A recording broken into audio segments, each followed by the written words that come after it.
جنگي جنایتکارانو ملاتړ هغه بشري جنایت دی چې دغه ځورېدلي ولس پر وړاندې کوي. اوس په افغانستان کې یو نظام حاکم ده، په ټوله جغرافیه باندې حاکمیت لري. مثلا د دوی یوازینی شی چې امارت اسلامي باید نړیوال ته وښیي هغه غلا شوې سلاد. تاسو دوی د امریکا نه پوښتنه وکړي چې که د تاسې د دفاع تجهیزات یو غل را پیدا شي دا ټول یو ایالت د امریکې ته یوسي، تاسو هغه سره څه کوئ؟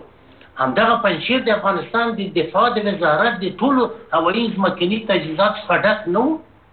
دا جنایتونه نه وو چې اوس بیا هم دوی وایي چې موږ د ملاتړ نه کوو. وختې چې ملاتړ یې نه کوي نو ولې هماغه پخواني جنګي جنایتکارانو ته اجازه ورکړي چې کله په اتریش کې، کله په فرانسه کې، کله ځي په اسیا مرکزي کې دغو هېوادو کې دوی کنفرانسونه ورکوي؟ ولې دوی ته اجازه ورکړي چې په نړیوالو خبري رسنۍ کې رامنځته کېږي؟ هغه هم چې عطا محمد نور راپاڅي یا خلیلزاد راپاڅي تمام ورځ به د فیسبوک کې به وګوري دوی ته نور هم تبلیغ کوي چې عطا محمد داسې وویل، نور احمد خلیلزاد داسې وویل. موږ په خپله ځانو ته تبر اخیستی د خپلې پښې ماتې کوو، خپل ځانونه تباه کړو، نړیوال ته خپل د ژوندانه واک ورکړو.